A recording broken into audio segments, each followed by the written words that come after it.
Now, the wake-up moment for me, and the moment that really shone a light on this for me, is how many people saw the protests of parents in Birmingham, Muslim parents, outside of schools. I'll be honest, I saw it, and I thought, actually, it fits with what I talk about. Is this homophobic Muslims following the teachings of Islam? It would have been a very easy point to push or to get behind. And I started watching and listening. I found out that a Muslim child come home from school, primary school. Remember that, primary school, under 11. I believe this little girl may have been 6 years old, come home and told her mum and dad that she can be a boy. Now that was the issue that raised the problem for the Muslim parents. They then started looking at this program that was being taught to their children. Again, I would have been of the mindset, are these homophobic Muslims? Is this the reason?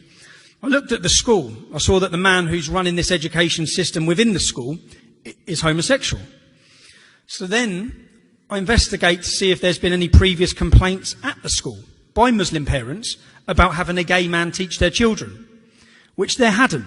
So this, from the parents, wasn't about a homosexual teaching their children. It wasn't really about homophobia, which I was automatically led by the media and pushed by politicians that these were extremist parents and they're bigots. That's what we've seen. That's what I saw. I then looked and listened a lot to what the parents were saying. And I stand here today, not as a political activist. I stand here to talk about this issue, which will surprise people, the issue I'm talking about. I talk about it not as a political activist, as a father. I listened to those Muslim parents. I didn't see them as religious activists. I saw them as fathers, concerned parents with what was being taught to their children. The moment that really ingrained it for me was when I saw Ellie Barnes.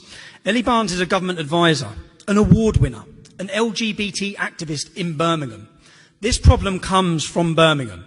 It's rolled out from the city of Birmingham, which is why the Muslim parents have been on the front line of this issue in that city. She said previously, and we hear that this is about tolerance. That's what we hear.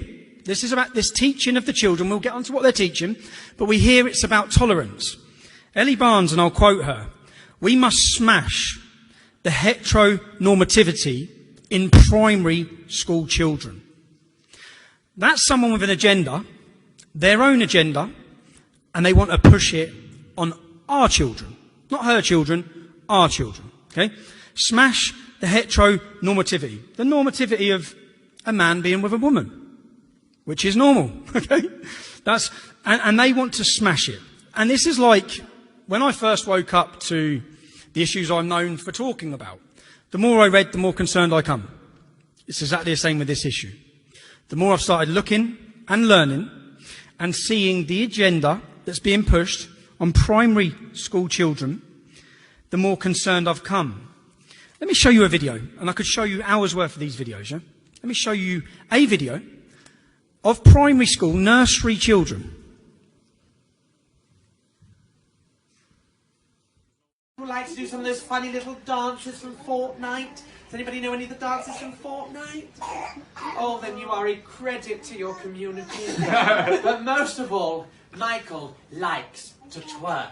Now, does anybody in this room know how to twerk? All right, well, it's quite important to the story, so I will just give you a very quick demonstration. All you need to do is you just stand with your feet sort of shoulder width apart, like so. Okay, and I'll show you at the side, so you get a better view that way. And you crouch down into this sort of position here, so your bum's sticking out. Don't be taking this all in. And then you just move your bum up and down like that, and that's twerking. Now, you wonder why you are confusing our children. We are sitting on a trans time bomb of confused young children growing up. And when we talk about, I've spoke about the way that people don't feel free to speak about this. I've watched as the Muslim community, the more I've looked into it, they've been silenced in Birmingham. They've been silenced, they've been stigmatised, they've been slandered as extremists. I've seen the local politicians condemn them. They're parents who have fears and worries about what's being taught to their children. The message I'd like to give about this organisation and about activism to the British establishment. Do you know what's so crazy? This is all happening under a Conservative government. Not under Jeremy Corbyn's Labour Party, under a Conservative government. The silencing and the fear aspect. We want to become an umbrella for people across the country, the 90% of Welsh citizens who oppose this, and it was forced anyway. We want to give a message to the British establishment that if you think this is going under the carpet and quietly passing through for compulsory teaching in children's education by September, if you think you've seen problems outside schools in Birmingham, you haven't actually seen anything yet. Because, and I'll put the olive branch out to the parents in Birmingham, I think that we have to, the British public have to support them. The main problem here is that many parents will not even be aware that drag artists are being brought in to speak to children at school, to read nursery rhyme books, that these books are becoming part of curriculum teachings. The increase going up of over 2,000% each year of gender dysphoria.